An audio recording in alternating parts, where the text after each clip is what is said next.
School বন্ধ, তাই সোনামা আজকে একটু দেরি করে উঠেছে। প্রচণ্ড ঠান্ডা আমাদের এদিকে। তো সকালবেলা উঠে বলছি কি খাবে, বলছে মা আজকে আমার জন্য পরোটা এনে দাও না, আমি পরোটা খাবো। তো পাশেই আমাদের দোকান, সেখান থেকে পেটা পরোটা এনে দিয়েছি, তো ও খাচ্ছে। আবার দু রকম তরকারি এনেছি, কারণ সোনামা খায় ঘুগনি আর আমি খাই আলুর দম। সকালবেলা ভারী কিছু খেতে পারি না, কিন্তু ছেলে মেয়ে খাচ্ছে, আমি বাদ যাবো কেন, আমিও খেলাম। তারপরে কি দেখো চলে এলো আর একটু খাবার, উপরওয়ালার রহমত।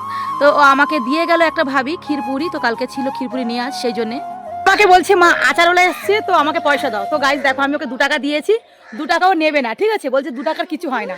আমাদের জামানায় আমরা 50 পয়সা নিয়ে খেলেছি, আর ওর দেখো 2 টাকা দিচ্ছি, মানে নিল না, আমাকে 50 টাকার নোট ভাঙিয়ে আচার কিনিয়েছে। দেখো সেই এই এদিকে আয়, আচার কই, তাড়াতাড়ি আয়, তাড়াতাড়ি আয়।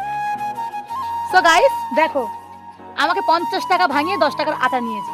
আর এই আচারটা যদি না খায় তাহলে কেমনটা হয় বলো। মানে বারবার আমি ওকে কিনে দিই, কিন্তু অল্প একটু খেয়ে এদিক ওদিক ফেলে দেয়, শুধু পয়সা কিভাবে নষ্ট করতে হবে সেটাই জানে। আমাদের বাপ মা না, আমাদের বাবা আমাদেরকে কত দিতে জানিস, 50 পয়সা, তাতে আমরা কত খুশি হতাম। আর তোকে 2 টাকা দিচ্ছে, তুই নিবি না, তাই তো? হ্যাঁ, আর কি হয়? 2 টাকার অনেক কিছু হয়, 2 টাকা 2টা ললিপপ হয়। দুষ্টু মেয়ে, যদি আচারটা না পুরো খেয়েছিস আজকে কিন্তু তোকে ধোলাই দেবো। দেখি একটু খেয়ে দেখি কেমন হয়েছে। খাও খাও খাও আবার তেঁতুলের আচার গাইস দেখো, তেঁতুল তেঁতুল